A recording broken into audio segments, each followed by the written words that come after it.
السلام علیکم خواتین و حضرات، آج کا ولاگ اور میں ہوں آپ کا ہوسٹ آفتاب اقبال۔ آج کا ولاگ کافی کنفیوزڈ سا ہوگا کیونکہ سچویشن اس قدر فلوئڈ ہے، کیونکہ بہت ساری نئی ڈیولپمنٹس آلریڈی کنفیوزڈ سچویشن کو مزید کنفیوز کر رہی ہیں۔ جنگ ہونی ہے، سیدھی سی بات ہے۔ یہ بھی ویسے اب کلیشے بنتا جا رہا ہے کہ جنگ ہوگی۔ اب اس میں نئی چیزیں ایڈ ہوئی ہیں کہ کیسے ہوگی اور کب ہوگی اب ڈسکس نہیں ہو رہی، اس کا موڈ ڈسکس ہو رہا ہے۔ خاص طور پہ گزشتہ روز پرائم منسٹر مودی نے جو ملٹری چیفز کے ساتھ ملاقات کرتے ہوئے کہا کہ بھئی میں موڈ تم پہ چھوڑتا ہوں، تم جو مناسب سمجھو، کیسے کرنا ہے، کب کرنا ہے، اور پھر اس کے ساتھ ساتھ میڈیا میں جو یوفوریا ہے وہ سب سائڈ ہونے کا نام نہیں لے رہا، نہ ادھر نہ ادھر۔ رہی صحیح کسر نکال دی پاکستانی وزیر اطلاعات نے جب انہوں نے رات کے پچھلے پہر یہ ارشاد فرمایا کہ بھئی انٹیلیجنس یہ کہتی ہے کہ انڈیا اگلے 24 گھنٹوں میں حملہ کرنے جا رہا ہے۔ وزیر اطلاعات دیکھنے میں اچھے خاصے ہیں، گزارا کرتے ہیں، سپیک سپین بھی رہتے ہیں، خوش لباس کم از کم ضرور ہیں، لیکن جو ہی ان کی تصویر سکرین پہ ابھرتی ہے خام خواہ حادثہ سا نکلتا ہے۔ پتہ نہیں کیوں، شاید عقل تسلیم نہیں کرتی کہ یار یہ بھائی صاحب ہمارے وزیر اطلاعات ہیں، یا پھر دماغ میں فارم 45 اور 47 گتھم گتھا ہونے لگتے ہیں، تو اس سے پھر ہنسی چھوٹتی ہے۔ اس کے علاوہ ورکنگ باؤنڈری پہ جو ٹروپ موبلائزیشن ہے جو مستقل طور پہ ہوتی چلی جا رہی ہے، اس نے بھی پریشانیوں میں اضافہ کیا۔ اس کے ساتھ ساتھ ایک اور بڑی اہم ڈیولپمنٹ ہوئی جس نے اس تمام ایکٹیویٹی کو پس پشت ڈال دیا، اور وہ تھا عمران خان کا ٹویٹ۔ عمران خان نے حسب توقع پاکستانی قوم کو بیک اپ کیا، دشمنوں کو تنبیہ کی اپنے مخصوص انداز میں، ماضی قریب کی کچھ چیزیں یاد دلائیں جس میں موصوف کا بھی کچھ کردار تھا۔ خان کا ٹویٹ آتے ہی ٹاپ ٹرینڈ بن گیا۔ کچھ لوگوں کو حیرت ہوئی، بعض لوگوں کو خوشگوار حیرت بھی ہوئی، کچھ لوگ اس سے پریشان ہوئے، خاص طور پہ وہ لوگ جو خاموش تھے وہ بہت پریشان ہوئے کہ یہ دیکھو یار مفت کی مائلیج لے گیا، تو بھائی آپ لے لیتے تھوڑی بہت، یہ تو توفیق کی بات ہے نا، اسے موقع ملا، اللہ نے اس کو توفیق میں کنورٹ کر دیا۔ آپ کو موقع لگاتار ملتا رہا، ہم ترلا کرتے رہے، پریشر ڈالتے رہے، بلکہ اس طرف سے بھی پریشر آیا، لیکن آفرین ہے آپ پر بھی کہ آپ ٹس سے مس نہیں ہوئے، آپ نے لب کشائی نہیں کی۔ پتہ نہیں سمدھی صاحب کو کیا سوجی کہ وہ بولنے لگے اس موضوع پہ، بولنا ان کا بھی نہیں بنتا تھا کیونکہ تعلق تو ان کا بھی اسی گھر سے ہے، ہاؤس آف شریف سے ہے ان کا تعلق۔ بہرحال ہاؤس آف شریف ہی نہیں، ادھر وہ جو اصلی اور نقلی بھٹو صاحبان ہیں وہ بھی خاموش ہے، چپ۔ یوں لگ رہا ہے کہ اسٹیبلشمنٹ کا حلیف یہ حکومتی ٹولہ اس سے کوئی بدلہ لے رہا ہے، بلکہ بہت خوشیاں منا رہا ہے کہ اچھا ہے، بہت ستھری ہوئی، تم پریشانی اور بے آرامی میں پھنسے ہو نا، بہت ستھری ہوئی، بہت اچھا ہوا۔ خیر اس کو ایک سائڈ پہ رکھیں۔ عمران خان کے ٹویٹ نے چیزوں کو ایک تازہ شکل دی ہے، اس کے اوپر ایک نئے پرسپیکٹو میں گفتگو ہونا بنتی ہے۔ اب ہم جنگ کو خان کی پوزیشن کے ساتھ کسی نہ کسی طرح ریلیٹ کریں گے، لیکن اس کا مطلب یہ نہیں کہ ہم جنگ کو اٹھا کر بیک برنر پہ رکھ دیں، کیونکہ اس وقت بھی مین ایشو جنگ ہے۔ عمران خان اگر ان ہوا ہے تو وہ بھی جنگ کے پرسپیکٹو میں ان ہوا ہے۔ جنگ سے متعلق میں نے گزارش کی تھی کہ میں کسی دن اس کے نتائج پر گفتگو کروں گا، کہ بظاہر یہ نظر آتا ہے، یہ نہیں کہ مجھے پتہ ہے کہ یہ ہونا ہے، یہ جوتشیوں کو پتہ ہوتا ہے، ہم جوتشی نہیں ہیں، لیکن یہ کہ قرائن بتاتے ہیں کہ یہ سب کچھ ہونا ہے، اور وہ قرائن ہر ایک کو نظر نہیں آتے۔ یہ وجہ ہے کہ بات تھوڑی سی اسپرچویلٹی میں چلی جاتی ہے کہ اس کو دیکھنے کے لیے چشمے بینا چاہیے، محض بصارت نہیں چاہیے، تھوڑی سی بصیرت بھی چاہیے۔ اس پر گفتگو کریں گے آنے والے دنوں میں، کسی ایک روز پورا ولاگ کریں گے انشاءاللہ۔ فی الحال بہت جلدی بھی نہیں ہے اور شاید مناسب بھی نہیں ہے، ابھی فی الحال معاملے کو شروع تو ہونے دینا۔ ابھی تو دعا یہ کرنی چاہیے کہ جو کچھ ہو وہ حد سے تجاوز نہ کر جائے۔ اگر مقصد ہماری آزمائش ہے تو اللہ کرے ہم اس پہ پورے اتریں۔ وہ اقبال کہتے ہیں نا کہ کیا کسی کو پھر کسی کا امتحان مقصود ہے، تو یقیناً ہمارا امتحان لینا ہے رب کریم نے. اللہ کرے کہ ہم اس پہ پورے اتریں اور اس کی پین کو، اس کے جولٹ کو، صدمے کو برداشت کر سکیں. دوست پوچھتے ہیں کہ آپ اکثر یہ کہہ دیتے ہیں کہ دونوں فریق جو اس میں انوالوڈ ہیں وہ دونوں سزاوار ہوں گے، دونوں قصوروار ہیں، دونوں کو سزا ملے گی. تو یہ کیا سائنس ہے، یہ کیا لاجک ہے؟ میں نے کافی روز پہلے سے یہ کہنا شروع کیا ہوا ہے کہ اس جنگ کے حوالے سے ہر چیز سائنس اور لاجک ہی کے تناظر میں نہیں دیکھی جائے گی، کچھ اور بھی معاملات ہوں گے. خواتین و حضرات، گزشتہ 78 سال سے پاکستان اور ہندوستان دونوں میں کسی نہ کسی صورت استحصال کا سلسلہ جاری و ساری ہے. بڑا بڑا ظلم ہوا ہے، بڑا بڑا ظلم، آزادی کے نام پہ ظلم، خود مختاری کے نام پہ ظلم، سیاست کے نام پہ، جمہوریت کے نام پہ، پھر مذہب کے نام پر ظلم ہوا ہے. فرینچ ریولوشن کی ایک کیریکٹر تھی مدام رولین، اسے جب گلوٹین کی طرف لے کے جایا جا رہا تھا تو موت سامنے تھی، ادھر ادھر دیکھا تو کہنے لگی، O liberty what crimes are committed in thy نیم.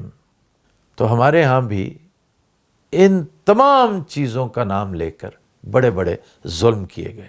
قائد اعظم کو زبردستی زیارت بھیجا جانا، ان کو انتہائی میزریبل حالت میں کراچی شفٹ کیا جانا، وہی پراسرار بلکہ خوفناک ایمبولنس کا فراہم کیا جانا، پھر سڑک پر اس کا کھڑے رہنا، پھر 2-3 گھنٹے بابا قوم کے منہ سے مکھیاں نکلتی دیکھ کر فاطمہ جناح کا زارو قطار رونا، لیڈی ہدایت اللہ کا لگاتار مکھیاں اڑاتے اڑاتے برلب سڑک واویلا کرنا، شور مچانا. یہ سب ہماری ہسٹری کے وہ ڈارک ایسپیکٹس ہیں جنہیں ہم انشاءاللہ وقتاً فوقتاً وزٹ کرتے رہیں گے. یہ بتانا عبث ہے، اننیسیسری ہے کہ اس واردات کے بعد چند گھنٹے کے اندر اندر قائد اعظم کا انتقال ہو گیا. پھر اس کے بعد لیاقت علی خان، کس بے دردی سے انہیں قتل کیا گیا، اور ان کے قاتل کو بجائے پکڑنے کے، سنبھالنے کے پولیس آفیسرز موجود ہیں، خام خواہ غیر ضروری طور پہ اس کو ڈز مار کے فارغ کر دیا گیا تاکہ مدعا ہی ختم ہو جائے. اس کے بعد باری آتی ہے پارلیمان کی، اسمبلی توڑی گئی، عجیب عجیب ڈرامے بازیاں کی گئیں. پھر ڈاکٹرن آف نیسیسٹی انٹروڈیوس کیا گیا جس نے ہماری عدلیہ کی بیڑیوں میں وٹے ڈالے. ایک بنگالی اسٹیٹس مین تھا، اس نے آواز بلند کرنے کی کوشش کی، وہ دبا دی گئی. حسین شہید سہروردی انتہائی پراسرار حالات میں بیروت کے ایک ہوٹل میں مردہ پائے گئے. یہ وہ تاریک گوشے ہیں جنہیں ضرور وزٹ کرنا چاہیے آج کے نوجوانوں کو. پھر آئین بنا، پھر اس کا قتل ہوا، قتل ہوتے رہے، اسمبلیاں بھی قتل ہوئیں، شخصیات بھی قتل ہوئیں، آئین بھی قتل ہوئے، نظریات بھی قتل ہوئے، خواہشات قتل ہوئیں، ہر چیز یہاں پر قتل عام کا شکار رہی. باری آتی ہے خیر محترمہ فاطمہ جناح مادر ملت کی. ایک فلم تھی ڈیتھ بیفور ڈس آنر. میں سمجھتا ہوں ادھر ریورس ہے صورتحال کہ محترمہ کو ڈیتھ دینے سے پہلے ڈس آنر کیا گیا. یہ گجرانوالہ کی شخصیت، یہ بڑی مشہور نواز لیگی شخصیت، اس کے ہاں بینر لگے ہوئے تھے، کتیا کو بٹھایا گیا تھا گلے میں لالٹین کا نشان ڈال کر. اور آپ کو پتہ ہے کہ لالٹین کس کا نشان تھا؟ یہ جو لینٹرن ہوتی ہے. اور کتیا کس کو کہا جا رہا تھا؟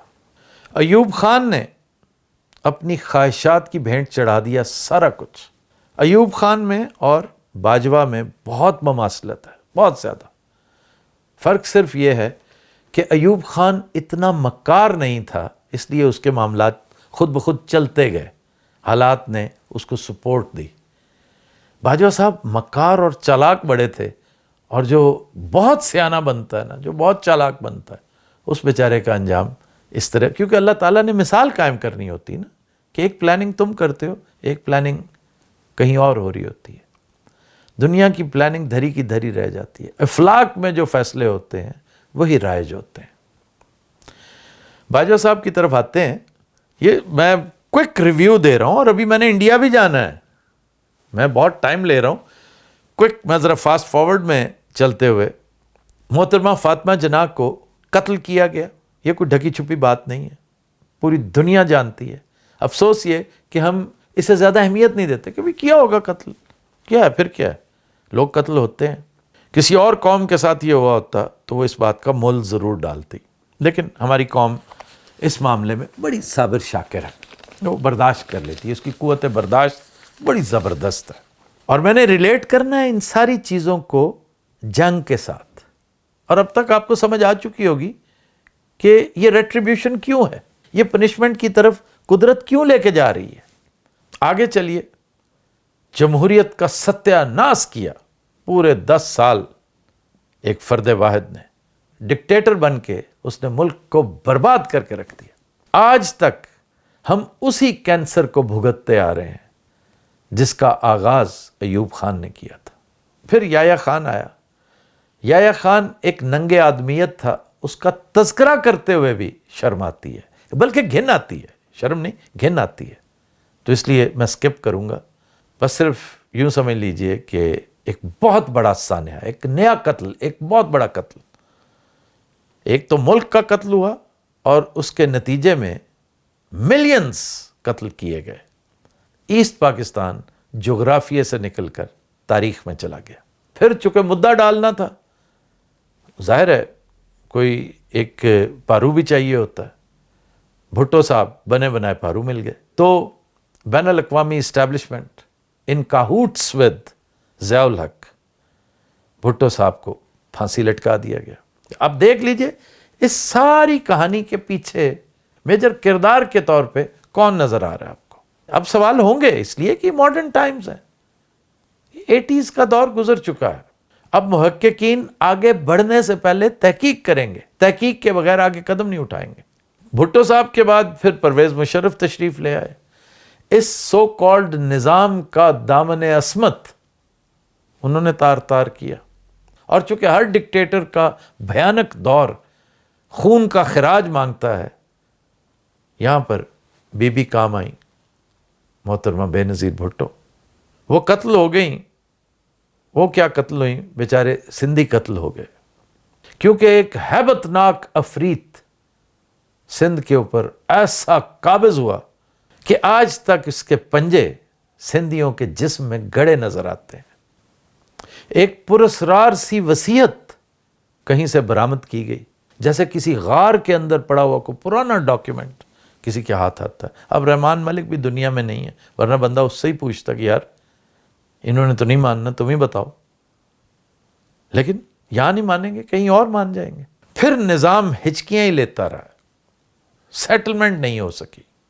نواز شریف کو دوسری تیسری دفعہ فارغ کیا گیا اور آخری وکٹم عمران خان بنے. عمران خان جو تاریخ کا سب سے پاپولر لیڈر ہے، بغیر کسی وجہ کے، بغیر کسی قصور کے جیل میں پڑا ہوا. چلو بھٹو صاحب پہ تو ابیٹمنٹ کا کیس تھا نا، کہ انہوں نے ساتھ دیا، ایک بندہ مارا گیا اور مدعا ڈال دیا گیا. یہ عدت کا کیس، گھڑی کا کیس، کف لنکس کا کیس، لک ایٹ دس، یہ سارا کچھ ہو رہا ہے. اب ایک کوئک ریویو دوسری طرف، انڈیا میں بھی جو ظلم ہوئے، آغاز کہاں سے ہوا تھا؟ مہاتما کو قتل کر دیا گیا، Mahatma Gandhi, father of the nation. ادھر بھی فادر آف دا نیشن کے ساتھ یہی کچھ ہوا. فرق صرف یہ ہے کہ ادھر پسٹل کے فائر کر کے مار دیا گیا. اور میں ابھی چند دن پہلے پڑھ رہا تھا کہ اٹ واز اے بریٹا ہینڈ گن تھی، جس کے ساتھ کتنے بڑے آدمی کو مار دیا گیا. اب نتھو رام گوڈسے کون تھا؟ RSS. ہندوستان کے خوشنما چہرے پر جو انتہائی بھیانک دھبا ہے وہ RSS ہے. آج بھی نتھو رام گوڈسے ڈے منایا جاتا ہے. اندازہ کریں کہ اس نے فادر آف دا نیشن کو مرڈر کیا، لیکن کہ جی وہ ایک اچھا سٹینس تھا اس کا، کیونکہ فادر آف دا نیشن کو انتہائی بے وقت کی راگنی سوجی تھی، مسلمانوں کو سپورٹ کر رہا تھا. وہ بیچارہ پاکستان کے اثاثے مانگ رہا تھا کہ اثاثے دو، ورنہ میں تو مرن بھرت پہ بیٹھا ہوں، میں تو اس وقت تک اٹھوں گا نہیں. یہ خوش قسمتی تھی بھارت کی کہ اس سے فادرز کے طور پہ بڑے تگڑے فادرز آف دا نیشن ملے. محض مہاتما گاندھی نہیں تھے، جواہر لال نہرو ایک بہت بڑا اسٹیٹسمین تھا، اور کسی بھی طرح چھوٹا اسٹیٹسمین نہیں تھا ولابھ بھائی پٹیل. ہمارے خلاف تھا یہ ایک الگ بات ہے، لیکن ایک لاجواب آدمی تھا اپنی قوم کے لیے، اپنے ملک کے لیے. لیکن اس کے اندر بھی اینٹی مسلم سمندر ہمہ وقت ٹھاٹھے مارتا تھا. ایک تیسرا بہت بڑا کیریکٹر، بڑا شاندار کیریکٹر، میرا بڑا ہی فیوریٹ، مولانا ابوالکلام آزاد. بہت لاجواب کیریکٹر، وزیر تعلیم بنے ان کے پہلے. اسی طرح امبیڈکر جیسے بڑے لاجواب لوگ تھے. لال بہادر شاستری بہت باکمال آدمی تھے.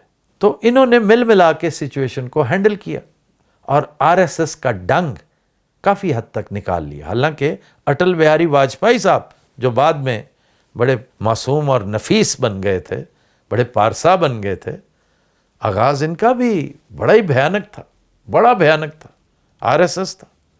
بعد میں پھر انہیں سوجی کہ ہم جنگ نہ ہونے دیں گے.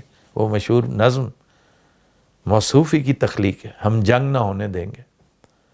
مجھے یہ اعزاز حاصل ہے کہ میں نے خود ان سے سن رکھی ہے بنفس نفیس ان دلی. لیکن ایٹیز کے اوائل میں اس نے پھر سر اٹھایا.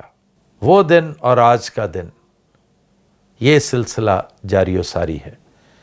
بدقسمتی ہندوستان کی کہ اندرا گاندھی کو ایمرجنسی لگانی پڑی. آپریشن بلو سٹار 1984، جرنیل سنگھ بھنڈرانوالا، یہ بھی خون کی ہولی کھیلی گئی. پھر ایک بھاری قیمت نظام نے اندرا گاندھی کی شکل میں ادا کی، اس کے بیٹوں کی شکل میں ادا کی. کیونکہ مجھے یقین ہے کہ it was not only Rajiv, Sanjay Gandhi was also murdered.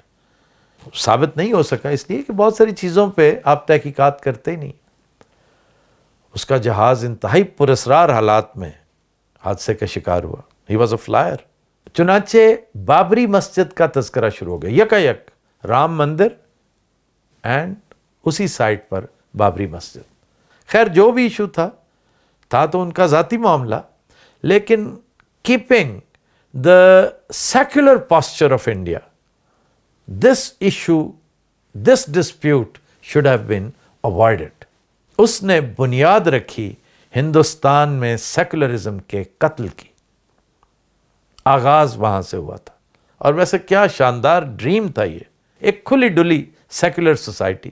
جیسے امریکن ڈریم ہے اسی طرح یہ انڈین ڈریم بھی تھا کہ مسلمان، ہندو، سکھ، عیسائی اکٹھے یکجا رہتے تھے اور بڑے تمطراق سے رہتے تھے، بڑے شاندار طریقے سے رہتے تھے. اس دور کی زبان اگر آپ دیکھیں اردو، اس میں بہت خوبصورت چاشنی تھی عربی اور فارسی کی.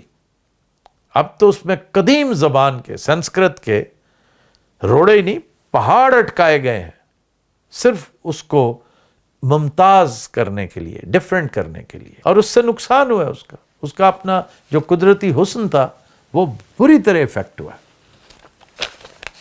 آپ نئے الفاظ ضرور لائیں لیکن پرانے الفاظ کو ترک مت کریں. یہ سب کچھ آر ایس ایس کے مرہون منت ہے. ایک نوجوان کہیں دور افتادہ ریاست میں پنپ رہا تھا. اس کی پرورش بھی ہو رہی تھی، اس کی سکولنگ بھی ہو رہی تھی. تعلق تھا گجرات کاٹھیا واڑ سے.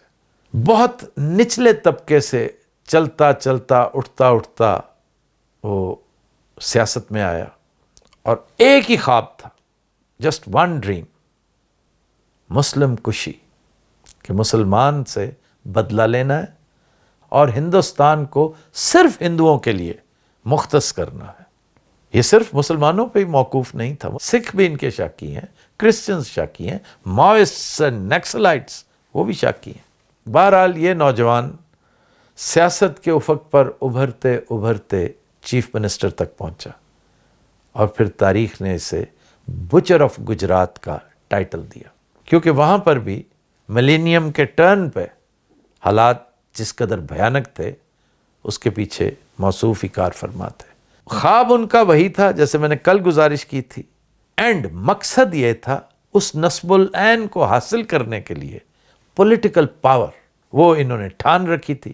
پہلے چیف منسٹر ہوئے، چلتے چلتے چلتے آگے ایل کے اڈوانی تھے لائن میں، لیکن وہ انہیں تاراج کرتے ہوئے روندتے ہوئے، کیونکہ بہت پاپولر تھے نا اپنے راسخ العقیدہ اینٹی مسلم آدرشوں کی وجہ سے، تو پرائم منسٹر بنے، پھر بنے، اور الیکشن کا سب سے اہم نعرہ آئین میں 370 کی ایبروگیشن تھی، یعنی یہ واحد ریاست تھی جس میں مسلمان اکثریت میں تھے، تو یہ ایک آنکھ نہیں بھاتی تھی موصوف کو، اور یہی وجہ ہے کہ 29 ریاستوں سے گھٹتے ہوئے انڈیا 28 ریاستوں پہ آ گیا، کیونکہ اس کا سٹیٹس ریاست والا ختم کر دیا گیا۔ تو خواتین و حضرات، وہ دن اور آج کا دن پھر ہر معاملے میں انتہا کر دی گئی۔ RSS 2.0 لوگوں نے دیکھا، بھگتا، اور آج بھی بھگت رہے ہیں۔ یہ جو پہلگام میں اس دن ہوا ہے، یہ جو پلوامہ میں ہوا تھا، یہ سب کچھ اسی سلسلے کی کڑیاں ہیں۔ برہان الدین وانی اور اس جیسے اور بہت سارے شہداء اسی وجہ سے لقمہ اجل بنے۔ تو جب آپ اس سارے معاملے کا تخمینہ لگاتے ہیں، اس کو یکجا کرتے ہیں ادھر بھی اور ادھر بھی، تو جو چیز سمجھ میں آتی ہے وہ صرف اور صرف ریکننگ ہے، سزا ہے، کہ ادھر بھی سزا ملنی چاہیے تھی ان لوگوں کو جنہوں نے یہ بازار گرم کیے رکھا، اور ادھر بھی سزا ملنی چاہیے تھی۔ دیکھیں نا، دونوں مملکتوں میں بڑا فرق ہے۔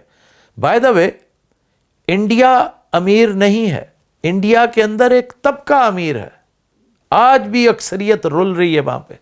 ایک طبقے کا امیر ہو جانا، وہ تو رومن امپائر میں بھی بڑی عمارت تھی دیکھا جائے تو پھر وہ ختم کیوں ہوئی؟ اگر دولت کی ریل پیل اتنی زیادہ تھی، اگر عوام اس قدر آسودہ حال تھے، تو پھر اس سلطنت کا خاتمہ کیوں ہوا؟ اس کا جواب یہی ہے کہ ایک بڑی مخصوص، بہت چھوٹی تعداد میں لوگ امراء تھے۔ جیسے فرینچ ریولوشن پہ نہیں کہتے کہ 90% لوگ فاقے سے مرتے تھے اور 10% بدہضمی سے، اوور ایٹنگ سے۔ تو یہ عدم مساوات ہندوستان میں بھی بہت ہے، اور ظلم اپنی جگہ پر۔ آپ دیکھ لیجئے، مسلمانوں پر ظلم ہو رہا ہے، سکھوں پر ظلم ہو رہا ہے، اس کی ریٹریبیوشن بنتی ہے، کیونکہ دنیا کو جو شکل دکھائی جا رہی ہے نا بھارت کی، وہ انتہائی حسین ہے، انتہائی خوبصورت۔ لیکن خواتین و حضرات، یہ انتہائی خوبصورت ریشمی بلکہ طلائی نقاب ہے، یہ سونے میں بنا ہوا بہت خوبصورت نقاب ہے، جس کو جب چہرے سے ہٹائیں تو اصل چہرہ نظر آتا ہے۔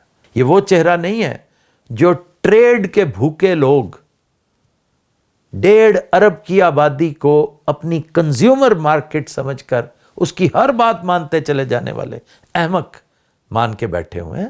اصل چہرہ کچھ اور ہے، اصل معاملہ کچھ اور ہے۔ اور ادھر ہماری طرف جب آئیں، ان کا تو پٹھا ہی بیٹھا ہوا ہے نا۔ ادھر کم از کم 4 لوگ مانتے ہیں اس کی بات، ادھر تو ایک بھی نہیں مانتا۔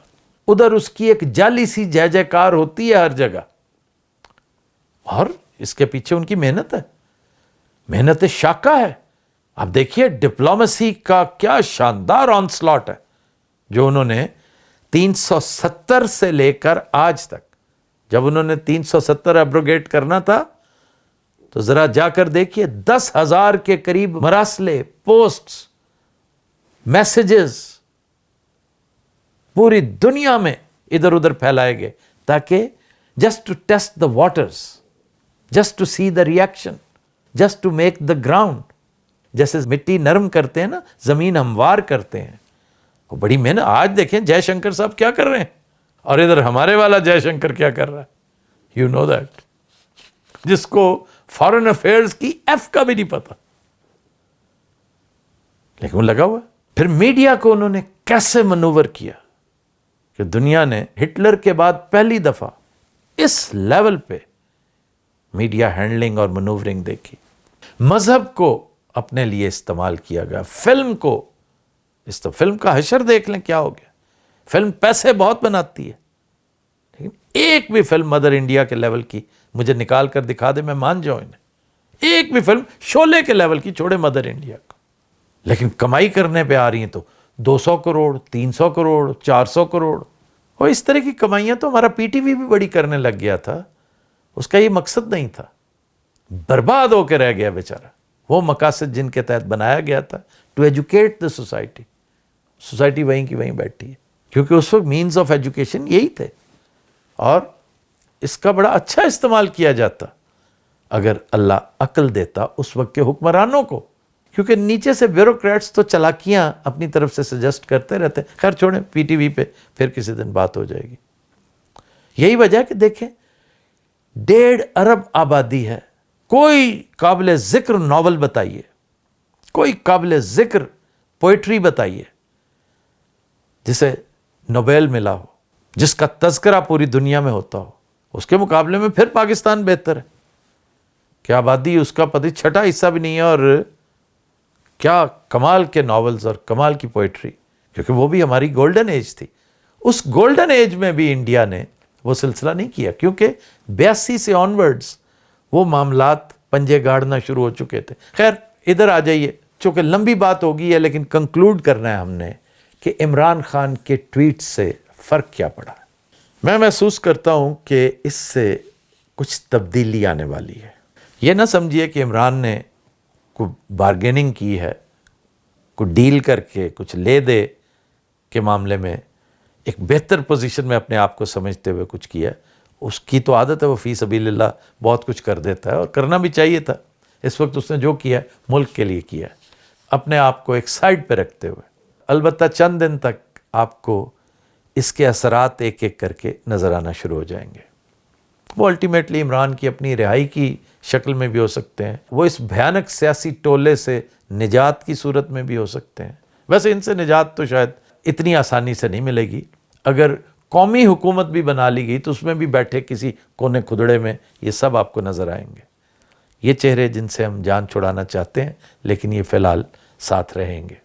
یا پھر کوئی اور تبدیلی ہو سکتی ہے کسی سطح پر، کسی لیول پر، who knows، لیکن کچھ نہ کچھ ہوتا محسوس ہوتا ہے۔ یہ بھی ہو سکتا ہے کہ اللہ انہیں عقل دے دے اور یہ کہیں کہ جناب اس موقع پر 9 مئی پہ عام معافی کا اعلان کیا جاتا ہے۔ ایک اچھا اسٹرینتھننگ میئر ہوگا یہ اگر ہوا تو، لیکن بات پھر وہی ہے کہ موقع اللہ سب کو دیتا ہے، توفیق کسی کسی کو ملتی ہے۔ آخری بات، اس سے کتنا کو فرق پڑے گا عمران پہ یا پاکستان پہ، وہ میں کو بہت زیادہ ہوپ فل نہیں ہوں، اس لیے کہ یہ بات چند دن پہلے میں گزارش کر چکا ہوں دبے لفظوں میں یا بہت اختصار کے ساتھ کہ now it is too late, even for Imran Khan it is too late۔ یہ ایک تازہ ہوا کا جھونکا آپ کو ضرور محسوس ہوگا۔ عمران کی لیڈرشپ جیل میں بیٹھے بیٹھے بھی اس کی دھاڑ، اس کی گرج 4 دانگ عالم سنی گئی ہے اور اس کے اثرات مرتب ہوں گے، لیکن جو کچھ ہونے جا رہا ہے وہ اتنا بھیانک ہے، وہ اتنا پینفل ہے کہ اس میں یہ سب کچھ خس و خاشاک کی طرح بہہ جائے گا۔